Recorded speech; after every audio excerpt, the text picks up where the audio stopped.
आज हम एक ऐसी हकीकत के बारे में बात करने वाले हैं जो सुनने में किसी साइंस फिक्शन फिल्म की कहानी लगती है, पर है बिल्कुल सच। सोचिए, हजारों किलोमीटर दूर एक महासागर भारत की किस्मत का फैसला कर रहा है। तो चलिए एक सीधे से सवाल से शुरू करते हैं। क्या ये मुमकिन है कि पानी का एक बहुत बड़ा हिस्सा किसी पूरे देश की तकदीर लिख दे? सुनने में थोड़ा अजीब लगता है ना? और जवाब है हाँ, बिल्कुल हो सकता है। प्रशांत महासागर में असल में ऐसा ही हो रहा है।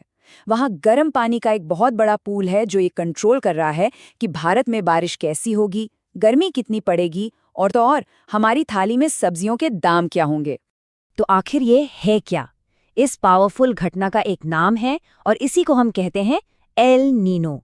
चलिए इसके बारे में थोड़ा और जानते हैं।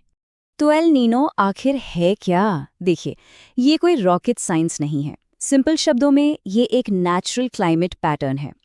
होता ये है कि प्रशांत महासागर का जो सेंट्रल और ईस्टर्न हिस्सा है ना, वहाँ की सतह का पानी नॉर्मल से कहीं ज्यादा गर्म हो जाता है, बस। और यहीं से ना सारी कहानी बदल जाती है। देखिए, नॉर्मल हालात में क्या होता है, कुछ तेज हवाएं होती हैं जिन्हें ट्रेड विंड्स कहते हैं। वो गर्म पानी को एशिया की तरफ धकेलती रहती हैं। लेकिन जब एल नीनो आता है तो ये हवाएं पड़ जाती हैं कमजोर, और नतीजा वो सारा गर्म पानी वापस उल्टी दिशा में साउथ अमेरिका की तरफ खिसकने लगता है। और बस यहीं से पूरी दुनिया का मौसम का खेल बिगड़ जाता है। इसे ऐसे समझिए जैसे किसी ने एक बहुत बड़ा क्लाइमेट स्विच ऑन ऑफ कर दिया हो। जब ये स्विच पलटता है ना, तो हर जगह का मौसम बदल जाता है। मतलब एक जगह पर हुआ बदलाव पूरी दुनिया में हलचल मचा देता है। तो अब आते हैं मेन सवाल पर। इस स्विच का भारत के लिए क्या मतलब है? ये हमारे मॉनसून को कैसे बिगाड़ देता है? ये एक डोमिनो इफेक्ट की तरह है। एक के बाद एक चीजें गिरती चली जाती हैं। पहला डोमिनो, एल नीनो प्रशांत महासागर को गर्म करता है। दूसरा, इस गर्मी की वजह से भारत का मॉनसून सिस्टम कमजोर पड़ जाता है। तीसरा, मॉनसून कमजोर तो बारिश भी कम। और आखिरी डोमिनो, सूखा और जबरदस्त हीट वेव। और इसके जो नतीजे हैं ना, वो सीधे सीधे हमारी रोज की जिंदगी पर असर डालते हैं। बारिश कम होती है तो सूखा पड़ता है, फसलें खराब हो जाती हैं, पीने के पानी की किल्लत होने लगती है। ऊपर से वो भयंकर गर्मी की लहरें। और जरा सोचिए, जब फसलें ही नहीं होंगी तो बाजार में क्या होगा? सब्जियों और अनाज के दाम आसमान छूने लगते हैं। और ये सब सिर्फ किताबी बातें नहीं है, ऐसा सच में हो चुका है। चलिए एक असली उदाहरण देखते हैं। बात है साल 2015 की। ये वो साल था जब इतिहास के सबसे ताकतवर एल नीनो में से एक ने दस्तक दी थी। और उस साल भारत के कई हिस्सों ने बहुत बुरा हाल देखा।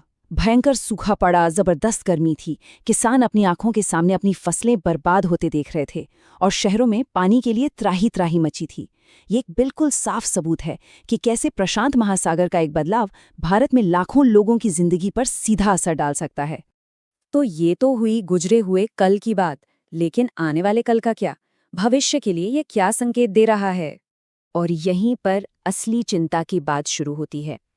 एक्सपर्ट्स ये चेतावनी दे रहे हैं कि ग्लोबल वार्मिंग की वजह से, मतलब जैसे जैसे हमारी पृथ्वी गर्म हो रही है, ये एल नीनो और भी ज्यादा ताकतवर और अनप्रिडिक्टेबल हो सकते हैं। तो ज्यादा ताकतवर एल नीनो का मतलब क्या हुआ? इसका मतलब है और भी ज्यादा एक्सट्रीम वेदर, मतलब और खतरनाक मौसम। ऐसी हीट वेव्स जो सिर्फ तेज ही नहीं बल्कि हफ्तों तक चलती रहें।